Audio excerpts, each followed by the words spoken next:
திருப்பள்ளி எழுச்சியின் 9வது பாசுரத்தை இன்று நாம் பார்க்க உள்ளோம்.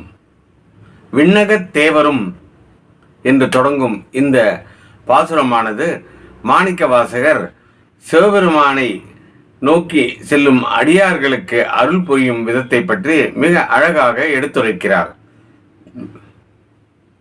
விண்ணகத் தேவரும் நன்னவும் மாட்டா விழுப்பொருளே என்று கூறுகிறார்.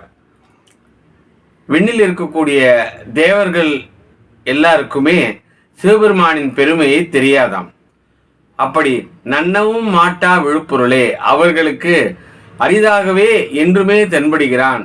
சிவபெருமான் ஒப்பற்ற கருணை உள்ளவன், ஒப்பற்ற பராக்கிரமம் உள்ளவன் என்பது தேவர்களுக்கு தெரிவதில்லை என்பதையே நன்னவும் மாட்டா விழுப்பொருளே என்று கூறுகிறார். அப்படி இருக்கக்கூடிய சிவபெருமான் ஆனவர் மிகவும் எளிதாக இருக்கக்கூடிய அடியார்களுக்கு அருள் புரிபவர் என்பதை எப்பொழுதுமே அவர் எடுத்துரைக்கிறார். அப்படி இந்த பாசுரத்திலும் உன் தொழுப்படி ஓங்கள் மன்னகத்தே வந்து வாழச் செய்தானே. உன் தொழுப்படி ஓங்கள் என்பது உனக்கு அடிமையாய் இருக்கக்கூடிய சிவனடியார்களுக்கு நீ எப்போதுமே மன்னகத்தே வந்து இந்த பூமியில் இறங்கி வந்து அவர்களை ஆட்கொள்ளும் முகமாக, அவர்களுக்கு அருள் புரியும் முகமாக, அவர்களுக்கு அன்பை பாராட்டும் வகையாக பூமியில் வந்து எப்பொழுதுமே வாழச் செய்கின்றாய். இந்த பூமியில் ஒரு பிடிமானம் உள்ளது என்றால் அது சிவபெருமானின் கருணையினால் தான் முடியும்.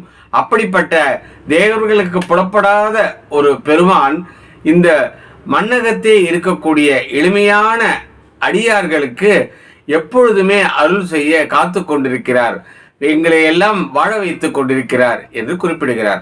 வல் திருப்பெருந்துறையாய் வழியடியோம் கண்ணகத்தே நின்று களித்தரு தேனே என்று கூறுகிறார்.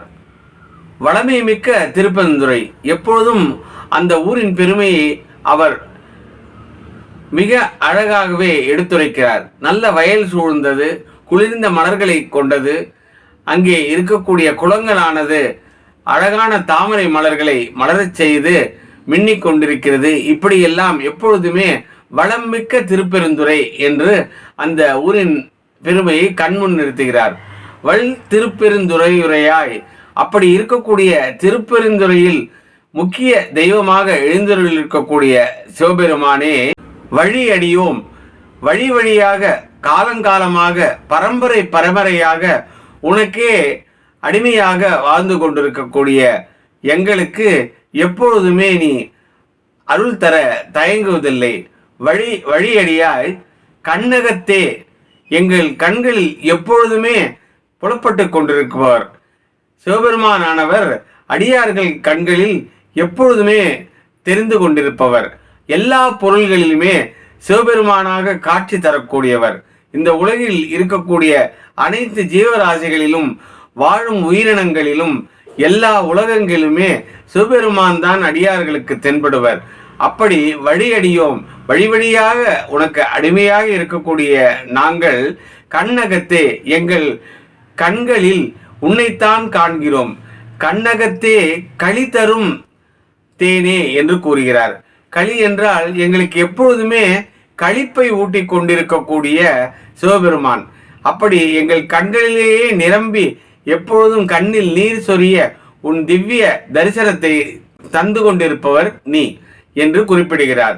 அப்படி இருக்கக்கூடிய அவரை கடல் அமுதே, எப்படி தேவர்களும் அசுரர்களும் வாசுகியை மத்தாக வைத்து பாம்பை கடந்த போது வெளியே அமுது வெளிப்பட்டதோ அது தேவர்களுக்கு மட்டுமே கிட்டியது. அப்படி இருக்கக்கூடிய அமுதிற்கு இணையாய் இருக்கக்கூடிய சிவபெருமானே கடல் அமுதே என்று குறிப்பிடுகிறார்.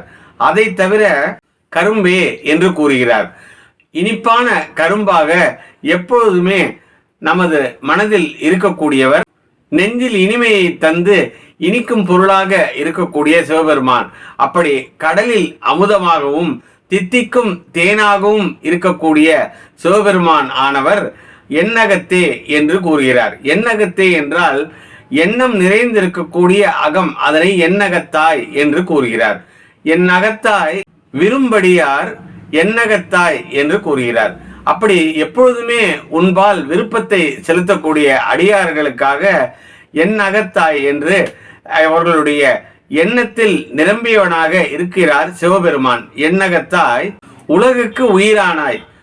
அப்படி இருக்கக்கூடிய சிவபெருமானானவர் என் அகத்தாய் என்று சொல்லக்கூடிய எண்ணத்திலெல்லாம் நிறைந்து உலகுக்கு உயிராக இருக்கக்கூடியவர். இங்கே இந்த உலகுக்கே முக்கியமான பொருளாக, முக்கியமான தெய்வமாக இருக்கக்கூடியவர், எண்ணமெல்லாம் நிறைந்து இருக்கக்கூடிய அந்த சிவபெருமான். அப்படிப்பட்ட சிவபெருமானே எம்பெருமான் பள்ளி எழுந்தருளாயே என்று கேட்டுக்கொள்கிறார். அப்படி அடிமையாக நாம் இறைவனிடம் சரணாகதி ஆகிவிட்டால் எல்லாமே நம்மை வந்து சேரும். நம் எண்ணகத்திலே இருப்பார். வாழும் உயிரினங்களில் எல்லாம் அவரையே நாம் காண்போம். எல்லா திக்குகளிலும் எல்லா உலகங்களிலும் 7 உலகங்களிலும் சிவபெருமானை வியாபித்திருப்பார் என்று பூரண தெய்வமாக சிவபெருமானை வழிபடும் விதம் பற்றியும் சரணாகதி தத்துவத்தையும் இந்த பாடலில் மாணிக்கவாசகர் எடுத்துரைக்கிறார். விண்ணகத்தே வரும் நன்னவும் மாட்டா விழுப்பொருளே உன தொழுபடியோங்கள். விண்ணகத்தே வரும் நன்னவும் மாட்டா விழுப்பொருளே உன தொழுபடியோங்கள். மண்ணகத்தே வந்து வாழ செய்தானே வந்திருப்பேந்துரையாய் வழியடியோ. கண்ணகத்தே நின்று களித்தருத்தேனே கடலமுதே கரும்பே இரும்படியா. எண்ணகத்தாய் உலகுக்கு